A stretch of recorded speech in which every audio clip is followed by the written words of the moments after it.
ਵਾਹਿਗੁਰੂ ਜੀ ਕਾ ਖਾਲਸਾ ਵਾਹਿਗੁਰੂ ਜੀ ਕੀ ਫਤਿਹ।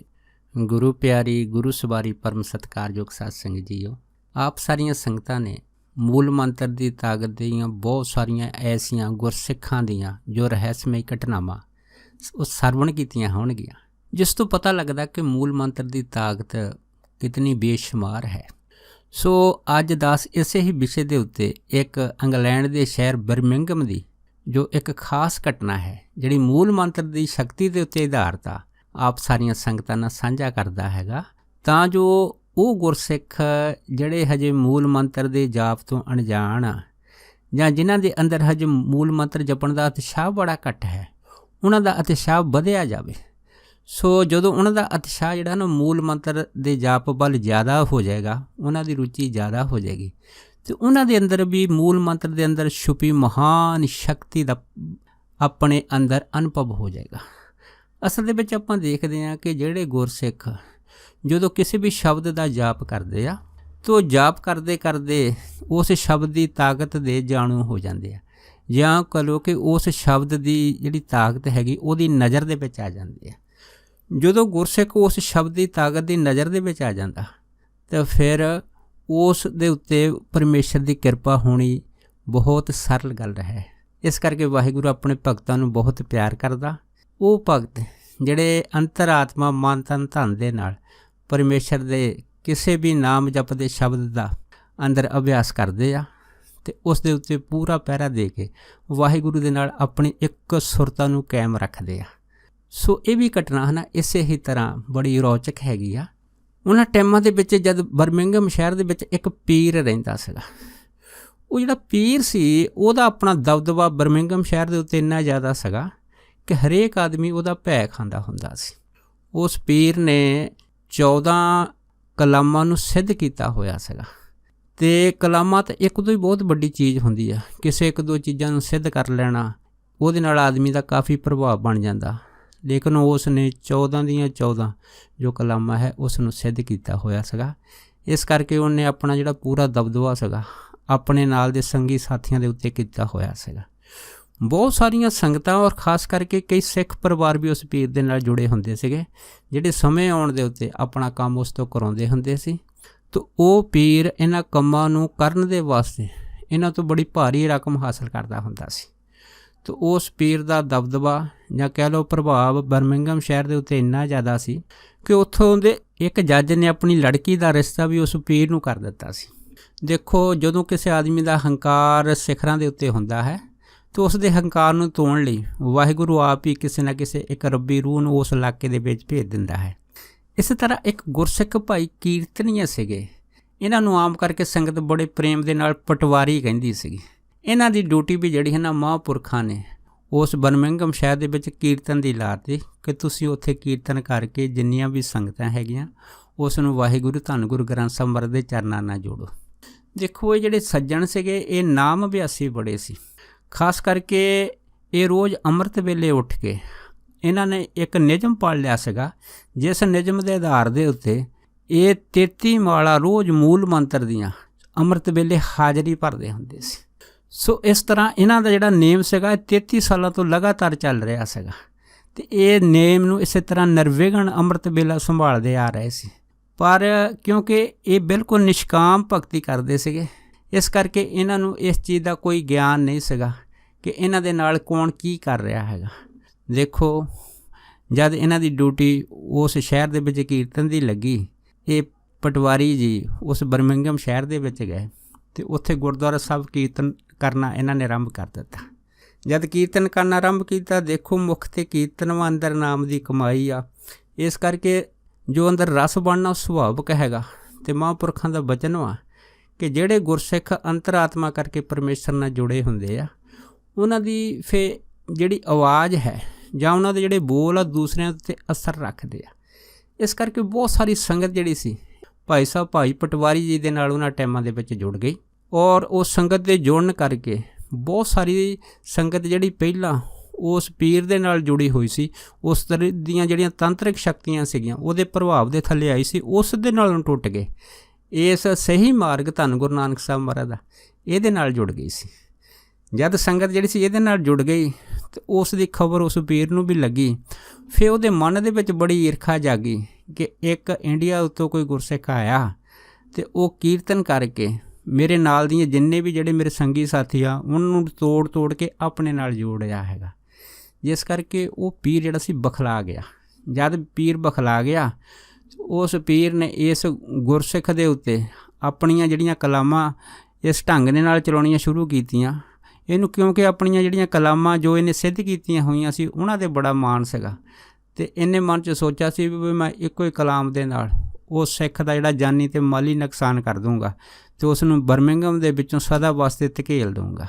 ਜਦੋਂ ਇਸ ਨੇ ਜਿਹੜੀ ਆਪਣੀ ਪਹਿਲੀ ਕਲਾਮ ਇਸੇ ਹੀ ਈਰਖਾ ਵੱਸ ਹੋ ਕੇ ਜਦ ਚਲਾਈ ਉਹ ਗੁਰਸਿੱਖ 'ਤੇ, ਪਰ ਉਸ ਗੁਰਸਿੱਖ 'ਤੇ ਉਸ ਕਲਾਮ ਦਾ ਕੋਈ ਅਸਰ ਨਹੀਂ ਹੋਇਆ ਕਿਉਂਕਿ ਉਹ ਜਿਹੜਾ ਗੁਰਸਿੱਖ ਸੀਗਾ ਬਿਲਕੁਲ ਅਣਜਾਣ ਸੀਗਾ।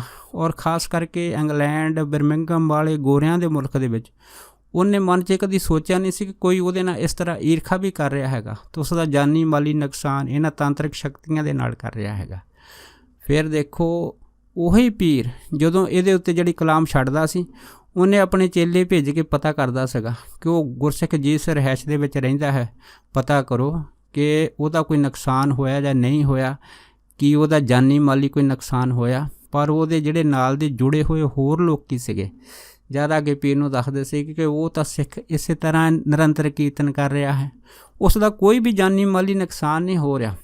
ਫਿਰ ਉਹ ਤੰਤਰ ਜਿਹੜਾ ਚੜ੍ਹ ਕੇ ਦੂਸਰੀ ਕਲਾਮ ਚਲਾਉਂਦਾ ਸੀਗਾ, ਜਦ ਉਸ ਤੋਂ ਵੀ ਸ਼ਕਤੀਸ਼ਾਲੀ ਕਲਾਮ ਚਲਾ ਕੇ ਉਸ ਸਿੱਖ ਦੇ ਉੱਤੇ ਵਾਰ ਕਰਦਾ ਹੁੰਦਾ ਸੀ। ਫਿਰ ਆਪਣੇ ਬੰਦੇ ਭੇਜਦਾ ਸੀ, ਜਦ ਬੰਦੇ ਭੇਜਦਾ ਸੀਗਾ ਫਿਰ ਉਹਦੇ ਬੰਦੇ ਜਾ ਕੇ ਦੇਖਦੇ ਸੀਗੇ ਕਿ ਉਸ ਸਿੱਖ ਦੇ ਉੱਤੇ ਉਸ ਦੀ ਕਲਾਮ ਦਾ ਕੋਈ ਅਸਰ ਨਹੀਂ ਹੁੰਦਾ। ਅਤੇ ਫਿਰ ਉਹਦੇ ਸਿੱਖ ਜਿਹੜੇ ਆ ਕੇ ਸੇਵਕ ਉਸ ਪੀਰ ਨੂੰ ਦੱਸਦੇ ਹੁੰਦੇ ਸੀਗੇ ਕਿ ਭਾਈ ਉਹ ਗੁਰਸਿੱਖ ਤਾਂ ਇਸੇ ਤਰ੍ਹਾਂ ਨਿਰੰਤਰ ਨਿਰਵਿਘਨ ਕੀਰਤਨ ਦੀ ਸੇਵਾ ਕਰ ਰਿਹਾ, ਤੇਰੀ ਕਲਾਮ ਦਾ ਉਸ 'ਤੇ ਕੋਈ ਅਸਰ ਨਹੀਂ ਹੁੰਦਾ। ਦੇਖੋ ਫਿਰ ਉਹ ਜਿਹੜਾ ਪੀਰ ਸੀਗਾ ਦੁਬਾਰਾ ਫਿਰ ਜਿਹੜਾ ਸੀ ਉਹ ਗੁੱਸਾ ਖਾ ਕੇ ਬੜੇ ਈਰਖਾ ਵੱਸ ਹੋ ਕੇ ਆਪਣੀਆਂ ਕਲਾਮਾਂ ਜਿਹੜੀਆਂ ਸੀਗੀ ਉਹ ਤੀਸਰੀ ਜੜ ਚਲਾਈ ਉਸ ਨੇ, ਪਰ ਉਹਦਾ ਕੋਈ ਅਸਰ ਨਹੀਂ। ਇਸ ਤਰ੍ਹਾਂ ਕਰਦੇ ਕਰਦੇ ਉਹਨੇ ਆਪਣੀਆਂ 14 ਦੀਆਂ 14 ਜਿਹੜੀਆਂ ਬਹੁਤ ਸ਼ਕਤੀਸ਼ਾਲੀ ਕਲਾਮਾਂ ਉਹਨੇ ਸਿੱਧ ਕੀਤੀਆਂ ਸਾਰੀਆਂ ਚਲਾ ਕੇ ਦੇਖੀਆਂ। ਜਦ ਸਾਰੀਆਂ ਚਲਾ ਕੇ ਦੇਖੀਆਂ ਪਰ ਦੇਖੋ ਉਹ ਗੁਰਸਿੱਖ ਨੂੰ ਕੋਈ ਪਤਾ ਹੀ ਨਹੀਂ, ਉਸ ਨੂੰ ਪਤਾ ਨਹੀਂ ਕਿ ਉਹਦੇ ਉੱਤੇ ਕੋਈ ਇਸ ਤਰ੍ਹਾਂ ਤਾਂਤਰਿਕ ਵਿਦਿਆ ਦੇ ਹਮਲੇ ਕਰ ਰਿਹਾ ਹੈਗਾ। ਉਹ ਤਾਂ ਉਸ ਪਿਆਰ ਦੀ ਬੰਦਗੀ ਵਿੱਚ ਧੰਨ ਗੁਰੂ ਨਾਨਕ ਸਾਹਿਬ ਮਹਾਰਾਜ ਦੇ ਚਰਨਾਂ ਦੇ ਨਾਲ ਜੁੜਿਆ ਹੋਣ ਕਰਕੇ ਆਪਣਾ ਨਿਰਵਿਘਨ ਜੋ 33 ਮਾਲਾ ਮੂਲ ਮੰਤਰ ਦੀਆਂ ਸੀ ਰੋਜ਼ ਜਪਦਾ ਹੁੰਦਾ ਸੀਗਾ ਅਤੇ ਗੁਰੂ ਘਰ ਆ ਕੇ ਕੀਰਤਨ ਦੀ ਸੇਵਾ ਕਰਦਾ ਹੁੰਦਾ ਸੀ।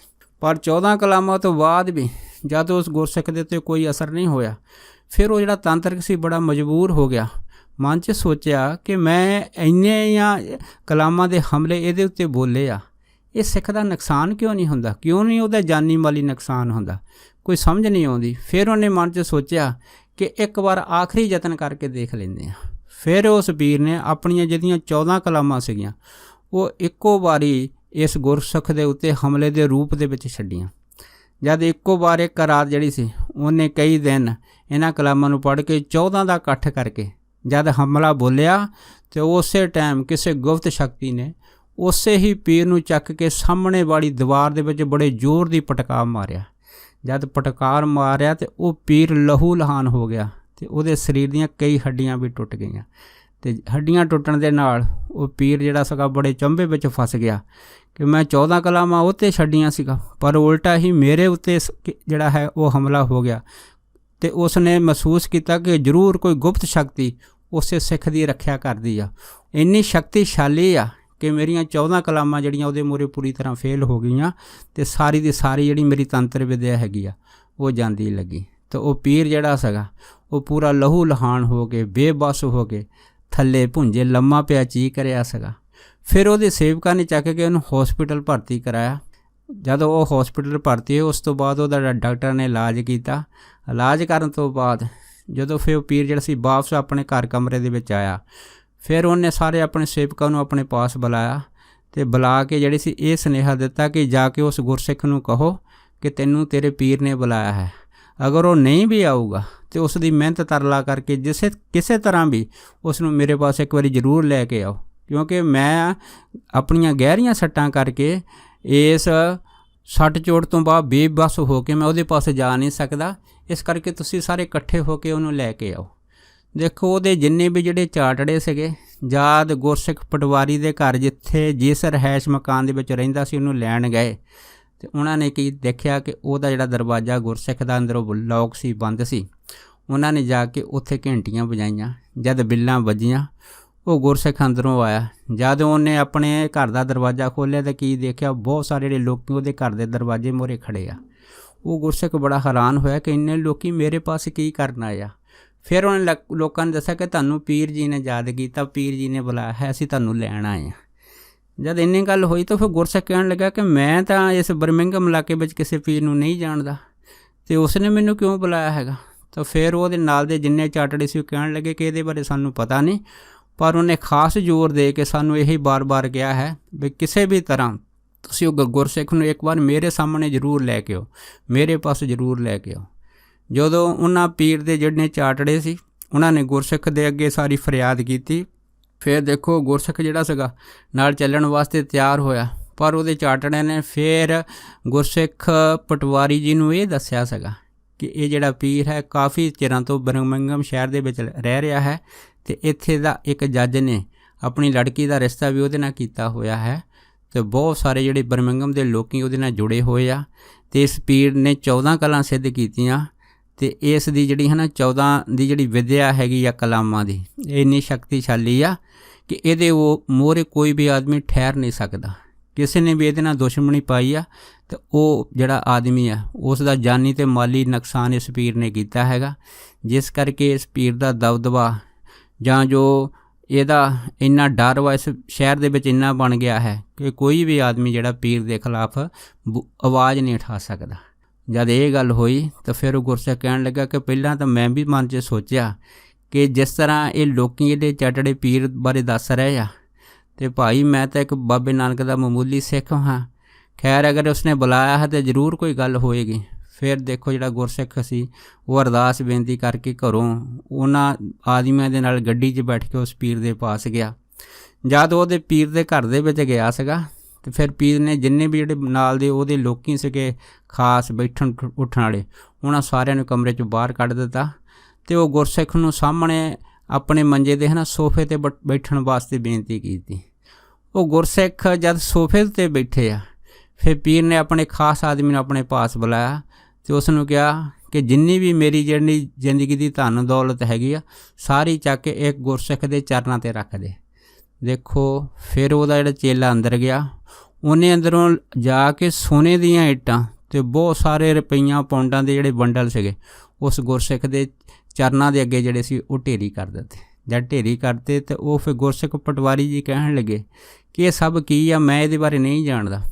ਜਦ ਇੰਨੀ ਗੱਲ ਹੋਈ ਤਾਂ ਫਿਰ ਪੀਰ ਨੇ ਜਿਹੜੀ ਸੀ ਉਹ ਗੁਰਸਿੱਖ ਅੱਗੇ ਜਿਹੜੀ ਸੀ ਇਹ ਬੇਨਤੀ ਕੀਤੀ ਵੀ ਭਾਈ ਮੈਂ ਤੇਰੇ ਨਾਲ ਇਸ ਕਰਕੇ ਤੈਨੂੰ ਬੁਲਾਇਆ ਹੈ ਕਿ ਤੇਰੇ ਪਾਸ ਇੱਕ ਐਸੀ ਕਲਾਮ ਹੈ ਜਿਸ ਕਲਾਮ ਨੇ ਮੇਰੀਆਂ ਜਿਹੜੀਆਂ 14 ਜੋ ਮੈਂ ਜ਼ਿੰਦਗੀ ਵਿੱਚ ਹਾਸਲ ਕੀਤੀਆਂ ਸੀਗੀਆਂ ਅੱਜ ਤਾਂ ਉਹਨਾਂ ਸਾਰਿਆਂ ਨੂੰ ਫੇਲ ਕਰ ਦਿੱਤਾ ਹੈਗਾ। ਅਤੇ ਜਦੋਂ ਮੇਰੀਆਂ 14 ਕਲਾਮਾਂ ਤੇਰੀ ਇੱਕੋ ਵਿੱਦਿਆ ਦੇ ਅੱਗੇ ਫੇਲ ਹੋ ਗਈਆਂ ਤਾਂ ਮੈਂ ਆਪਣੀ ਜ਼ਿੰਦਗੀ ਦਾ ਜਿੰਨਾ ਸਾਰਾ ਸਰਮਾਇਆ ਤੇਰੇ ਅੱਗੇ ਢੇਰੀ ਕਰ ਦਿੱਤਾ। ਉਹ ਇਸ ਕਰਕੇ ਢੇਰੀ ਕੀਤਾ ਕਿ ਤੂੰ ਇਹ ਸਾਰੇ ਪੈਸੇ ਲੈ ਲਾ, ਸਾਰਾ ਸੋਨਾ ਲੈ ਲਾ, ਸਾਰੇ ਪੌਂਡ ਲੈ ਲਾ, ਪਰ ਜੋ ਤੇਰਾ ਮੰਤਰ ਹੈਗਾ ਉਹ ਮੰਤਰ ਮੈਨੂੰ ਦੇ ਦੇ। ਜਦ ਕਹਿੰਦੇ ਵੀ ਉਹਨੇ ਇਹ ਗੱਲ ਕੀਤੀ ਸੀ ਤਾਂ ਫਿਰ ਗੁਰਸਿੱਖ ਕਹਿਣ ਲੱਗੇ ਕਿ ਫਿਰ ਮੇਰੀ ਸਮਝ ਵਿੱਚ ਆਇਆ ਵੀ ਅਸਲ ਦੇ ਵਿੱਚ ਗੱਲ ਕੀ ਆ। ਫਿਰ ਕਹਿੰਦੇ ਮੈਂ ਉਹ ਪੀਰ ਨੂੰ ਜਿਹੜੀ ਸੀ ਇਹ ਗੱਲ ਦੱਸੀ ਸੀ ਕਿ ਮੈਨੂੰ ਨਹੀਂ ਸੀ ਪਤਾ ਕਿ ਤੁਸੀਂ ਮੇਰੇ ਖਿਲਾਫ ਕੀ ਕਰ ਰਹੇ ਆ ਕੀ ਨਹੀਂ ਕਰ ਰਹੇ। ਭਾਈ ਮੈਂ ਤਾਂ ਇੱਕ ਬਾਬੇ ਨਾਨਕ ਦਾ ਨਿਮਾਣਾ ਜਿਹਾ ਸਿੱਖ ਹੈਗਾ। ਹਾਂ ਇੰਨਾ ਜ਼ਰੂਰ ਹੈ ਕਿ ਮੈਂ ਇਸ ਸ਼ਹਿਰ ਦੇ ਵਿੱਚ ਮਹਾਂਪੁਰਖਾਂ ਦਾ ਹੁਕਮ ਮੰਨ ਕੇ ਕੀਰਤਨ ਕਰਨ ਆਇਆ ਹੈ, ਪਰ ਮੇਰਾ ਇੱਕ ਨੇਮ ਹੈ। ਉਹ ਨੇਮ ਇਹ ਆ ਕਿ ਜਦੋਂ ਅੰਮ੍ਰਿਤ ਵੇਲਾ ਹੁੰਦਾ ਮੈਂ ਇਸ਼ਨਾਨ ਕਰਕੇ 33 ਮਾਲਾ ਮੂਲ ਮੰਤਰ ਦੀਆਂ ਰੋਜ਼ ਕਰਦਾ ਹਾਂ। ਇਹ ਮੇਰਾ ਨੇਮ ਹੈ। ਇਹ ਮੇਰਾ ਨੇਮ ਤਕਰੀਬਨ 32 ਸਾਲ ਤੋਂ ਲਗਾਤਾਰ ਚੱਲ ਰਿਹਾ ਹੈ। ਪਰ ਤੁਹਾਡੇ ਨਾਲ ਕੀ ਹੋਇਆ ਕੀ ਨਹੀਂ ਹੋਇਆ ਇਹਦੀ ਮੈਨੂੰ ਖਬਰ ਨਹੀਂ ਸੀ, ਪਰ ਹੁਣ ਤੁਹਾਡੇ ਦੱਸਣ ਦੇ ਅਨੁਸਾਰ ਮੈਨੂੰ ਪਤਾ ਲੱਗਾ ਕਿ ਇਸ ਮੂਲ ਮੰਤਰ ਦੀ ਸ਼ਕਤੀ ਨੇ ਹੀ ਮੇਰੀ ਸਾਰੀ ਰੱਖਿਆ ਕੀਤੀ ਆ। ਤੁਹਾਡੀ ਇੱਕ ਕਲਾਮ ਜਿਹੜੀ ਤੁਸੀਂ ਮੇਰੇ ਉੱਤੇ ਜਾਨੀ ਅਤੇ ਮਾਲੀ ਨੁਕਸਾਨ ਵਾਸਤੇ ਵਰਤਦੀ ਸੀ ਉਹਦਾ ਕੋਈ ਵੀ ਅਸਰ ਮੇਰੇ ਤੱਕ ਨਹੀਂ ਸੀ ਪਹੁੰਚਦਾ, ਪਰ ਇਸ ਤੋਂ ਮੈਂ ਬੇਖਬਰ ਸੀਗਾ। ਪਰ ਤੁਹਾਡੇ ਦੱਸਣ ਦੇ ਮੁਤਾਬਕ ਮੈਨੂੰ ਪਤਾ ਲੱਗਾ ਕਿ ਜਦੋਂ ਤੁਸੀਂ 14 ਆਪਣੀਆਂ ਕਲਾਮਾਂ ਦਾ ਇਕੱਠਾ ਜੋ ਇਲਮ ਦੀ ਸ਼ਕਤੀ ਦਾ ਜ਼ੋਰ ਆ ਜਦ ਮੇਰੇ 'ਤੇ ਚਲਾਇਆ ਸੀਗਾ ਤਾਂ ਫਿਰ ਹੀ ਤੁਹਾਨੂੰ ਜਿਹੜੇ ਸੀਗੇ ਇਸ ਮੂਲ ਮੰਤਰ ਦੀ ਸ਼ਕਤੀ ਨੇ ਹੀ ਫਿਰ ਤੁਹਾਨੂੰ ਪਟਕਾ ਕੇ ਉਸ ਕੰਧ ਦੇ ਵਿੱਚ ਮਾਰ ਕੇ ਲਹੂ ਲਹਾਨ ਕਰ ਦਿੱਤਾ ਸੀਗਾ। ਫਿਰ ਜਦੋਂ ਉਸ ਗੁਰਸਿੱਖ ਨੇ ਪੀਰ ਨੂੰ ਇਸ ਮੂਲ ਮੰਤਰ ਦੀ ਜ਼ਾਹਰੀ ਕਰਾਮਾਤ ਦੱਸੀ ਸੀ ਤਾਂ ਫਿਰ ਦੇਖੋ ਉਹ ਜਿਹੜਾ ਪੀਰ ਸੀਗਾ ਉਹ ਗੁਰਸਿੱਖ ਦੇ ਚਰਨਾਂ ਦੇ ਉੱਤੇ ਢਹਿ ਪਿਆ ਸੀ ਅਤੇ ਕਹਿਣ ਲੱਗਾ ਸੀਗਾ ਕਿ ਤੁਸੀਂ ਮੈਨੂੰ ਮਾफ़ ਕਰ ਦਿਓ, ਮੈਨੂੰ ਨਹੀਂ ਸੀ ਪਤਾ ਕਿ ਗੁਰਸਿੱਖਾਂ ਦੇ ਪਾਸ, ਜਿਨ੍ਹਾਂ ਦੇ ਪਾਸ ਐਡੀਆਂ ਭਾਰੀ ਤਾਕਤਾਂ ਹੈਗੀਆਂ, ਉਹ ਦੁਨੀਆ ਦੇ ਵਿੱਚ ਸ਼ੋਭਲੇ ਰਹਿੰਦੇ ਆ, ਸੰਸਾਰ ਦੇ ਵਿੱਚ ਦੁਨੀਆ ਦਾ ਭਲਾ ਕਰਦੇ ਆ, ਆਪਣੇ ਆਪ ਨੂੰ ਨਿਮਾਣਾ ਹੋ ਕੇ ਗਣਾਉਂਦੇ ਆ। ਪਰ ਮੈਂ ਆਪਣੀਆਂ 14 ਆਇਤਾਂ ਨੂੰ ਸਿੱਧ ਕਰਕੇ, 14 ਕਲਾਮਾਂ ਨੂੰ ਸਿੱਧ ਕਰਕੇ, ਇੰਨੀ ਭਾਰੀ ਸ਼ਕਤੀ ਕਰਕੇ ਮੈਂ ਹੰਕਾਰੀ ਹੋ ਗਿਆ ਸੀਗਾ। ਲੋਕਾਂ ਉੱਤੇ ਆਪਣਾ ਜਿਹੜਾ ਦਬਦਬਾ ਬਣਾਉਣ ਵਾਸਤੇ ਮੈਂ ਬਹੁਤ ਸਾਰੇ ਲੋਕਾਂ ਦੀਆਂ ਜਾਨੀ ਅਤੇ ਮਾਲੀ ਨੁਕਸਾਨ ਕੀਤੇ ਆ ਅਤੇ ਕਈਆਂ ਦੀਆਂ ਮੈਂ ਜਾਨਾਂ ਤੱਕ ਵੀ ਜਿਹੜੀਆਂ ਆਪਣੀਆਂ ਲਈਆਂ ਹੈਗੀਆਂ। ਇਸ ਕਰਕੇ ਮੈਨੂੰ ਕਹਿੰਦੇ ਹੁਣ ਪਤਾ ਲੱਗਾ ਕਿ ਜਿਹੜੇ ਗੁਰਸਿੱਖ ਵਾ ਉਹ ਸਰਬੱਤ ਦੇ ਭਲੇ ਦੀ ਅਰਦਾਸ ਕਿਉਂ ਕਰਦੇ ਆ। ਇਕੱਲੇ ਭਲੇ ਦੀ ਅਰਦਾਸ ਨਹੀਂ ਕਰਦੇ, ਉਹਨਾਂ ਦੇ ਅੱਗੇ ਜੋ ਪਰਮੇਸ਼ਰ ਦੇ ਜੋ ਗੁਪਤ ਸ਼ਹੀਦ ਸਿੰਘ ਸ਼ਕਤੀਆਂ ਹੁੰਦੀਆਂ, ਉਹਨਾਂ ਗੁਰਸਿੱਖਾਂ ਦੀ ਰੱਖਿਆ ਕਰਦੀਆਂ। ਜਿਹੜੇ ਗੁਰਸਿੱਖ ਜਿਹੜੇ ਮਨ ਤਨ ਧਨ ਕਰਕੇ ਧੰਨ ਸਾਹਿਬ ਸ੍ਰੀ ਗੁਰੂ ਗ੍ਰੰਥ ਸਾਹਿਬ ਮਹਾਰਾਜ ਦੇ ਨਾਲ ਜੁੜੇ ਹੁੰਦੇ ਆ ਅਤੇ ਉਹਨਾਂ ਦੀ ਹਮੇਸ਼ਾ ਚੜ੍ਹਦੀ ਕਲਾ ਰਹਿੰਦੀ ਆ। ਦੇਖੋ ਜਦੋਂ ਉਸ ਪੀਰ ਨੇ ਲੰਮੇ ਪੈ ਕੇ ਇਹ ਸਾਰੀਆਂ ਜਿਹੜੀਆਂ ਰਜੋਈਆਂ ਸੀਗੀਆਂ ਉਸ ਗੁਰਸਿੱਖ ਪਟਵਾਰੀ ਦੇ ਅੱਗੇ ਕੀਤੀਆਂ ਸੀ ਅਤੇ ਫਿਰ ਗੁਰਸਿੱਖ ਪਟਵਾਰੀ ਨੇ ਕਿਹਾ ਸੀ ਕਿ ਪੀਰ ਜੀ, ਇਹ ਸਾਡਾ ਤਾਂ ਮੂਲ ਮੰਤਰ ਐਸਾ ਹੈ ਕਿ ਇਸ ਨੂੰ ਕੋਈ ਵੀ ਆਦਮੀ, ਚਾਹੇ ਉਹ ਹਿੰਦੂ ਹੋਵੇ ਚਾਹੇ ਮੁਸਲਮਾਨ, ਕਿਸੇ ਵੀ ਧਰਮ ਦਾ ਹੋਵੇ, ਜਿਹੜਾ ਜਪੂਗਾ ਉਹਦਾ ਲੋਕ ਅਤੇ ਪਰਲੋਕ ਉਹ ਸਹਿਜ ਦੇ ਵਿੱਚ ਸਵਰ ਜਾਊਗਾ। ਜਦੋਂ ਗੁਰਸਿੱਖ ਨੇ ਇਸ ਮੂਲ ਮੰਤਰ ਦੀ ਜਿਹੜੀ ਸਾਰੀ ਸ਼ਕਤੀ ਦਾ ਵਰਣਨ ਉਸ ਪੀਰ ਨਾਲ ਸਾਂਝਾ ਕੀਤਾ ਸੀਗਾ, ਫਿਰ ਪੀਰ ਨੇ ਕਿਹਾ ਸੀਗਾ ਕਿ ਅੱਜ ਤੋਂ ਬਾਅਦ ਜਿੰਨੀਆਂ ਵੀ ਮੈਂ ਜਿਹੜੀਆਂ 14 ਕਲਾਮਾਂ ਸਿੱਧ ਕੀਤੀਆਂ ਉਸ ਦਾ ਕਰੂੜਾ ਕਰਕੇ ਇਹ ਸਾਰੀ ਜਿਹੜੀ ਤੰਤਰਿਕ ਵਿੱਦਿਆ ਛੱਡ ਦਊਂਗਾ ਅਤੇ ਜਿਹੜਾ ਤੇਰਾ ਮੂਲ ਮੰਤਰ ਦਾ ਪਾਠ ਹੈਗਾ ਹੁਣ ਉਸ ਦਾ ਇਰਾਦਨ ਕਰੂੰਗਾ ਅਤੇ ਜੋ ਮੇਰੇ ਤੋਂ ਗਲਤੀ ਹੋ ਗਈ ਉਹਦੀ ਮੈਂ ਜਿਹੜੀ ਹੈ ਪੂਰੇ ਸੰਸਾਰ ਤੋਂ ਅਤੇ ਆਪ ਜੈਸੇ ਉੱਚੇ ਮਹਾਨ ਗੁਰਸਿੱਖਾਂ ਤੋਂ ਖਿਮਾ ਮੰਗਦਾ ਅਤੇ ਅੱਗੇ ਤੋਂ ਮੈਨੂੰ ਮਾफ़ ਕਰੋ ਅਤੇ ਮੈਨੂੰ ਇਹ ਸੇਧ ਬਖਸ਼ੋ ਕਿ ਮੈਂ ਵੀ ਇਸ ਮੂਲ ਮੰਤਰ ਦਾ ਜਾਪ ਕਰਕੇ ਆਪਣਾ ਲੋਕ ਅਤੇ ਪਰਲੋਕ ਸੁਖੀ ਬਣਾ ਸਕਾਂ। ਸੋ ਜਦੋਂ ਇਹ ਜਿਹੜੀ ਬੇਨਤੀਆਂ ਸੀਗੀਆਂ ਉਸ ਪੀਰ ਨੇ ਗੁਰਸਿੱਖ ਅੱਗੇ ਕੀਤੀਆਂ ਅਤੇ ਫਿਰ ਦੇਖੋ ਗੁਰਸਿੱਖ ਜਿਹੜੇ ਆ ਉਹ ਹਮੇਸ਼ਾ ਹੀ ਮਾफ़ ਕਰਨ ਵਾਲੇ ਐਸੇ ਗੁਣਕਾਰੀ ਗੁਰਸਿੱਖ, ਪੂਰਨ ਗੁਰਸਿੱਖ ਹੁੰਦੇ ਆ ਕਿ ਜਿਨ੍ਹਾਂ ਦੇ ਅੰਦਰ ਖਿਮਾ ਦਾ ਗੁਣ ਜਿਹੜਾ ਹਮੇਸ਼ਾ ਪ੍ਰਧਾਨ ਹੁੰਦਾ ਹੈ। ਕਿਉਂਕਿ ਖਿਮਾ ਇੱਕ ਐਸੀ ਚੀਜ਼ ਆ, ਜਿਵੇਂ ਗੁਰਬਾਣੀ ਨੇ ਕਿਹਾ ਹੈ ਕਿ ਜਹਾਂ ਗਿਆਨ ਤੈ ਧਰਮ ਹੈ, ਜਹਾਂ ਝੂਠ ਤੈ ਪਾਪ, ਜਹਾਂ ਲੋਭ ਤੈ ਕਾਲ ਹੈ, ਜਹਾਂ ਖਿਮਾ ਤੈ ਆਪ। ਜਿੱਥੇ ਗੁਰਸਿੱਖ ਕਿਸੇ ਨੂੰ ਖਿਮਾ ਕਰ ਦਿੰਦੇ ਉੱਥੇ ਪਰਮੇਸ਼ਰ ਆਪ ਵਰਤਦਾ ਹੈ। ਸੋ ਦਾਸ ਇੰਨੇ ਹੀ ਬਚਨ ਕਰਦਾ ਹੋਇਆ ਖਿਮਾ ਦਾ ਜਾਚਕ ਵਾ ਜੀ, ਹੋਈਆਂ ਬਿਆੰਤ ਭੁੱਲਾਂ ਚੁੱਕਾਂ ਦੀ ਖਿਮਾ ਬਖਸ਼ਣੀ। ਸੋ ਫਤਿਹ ਬੁਲਾਓ। ਵਾਹਿਗੁਰੂ ਜੀ ਕਾ ਖਾਲਸਾ, ਵਾਹਿਗੁਰੂ ਜੀ ਕੀ ਫਤਿਹ।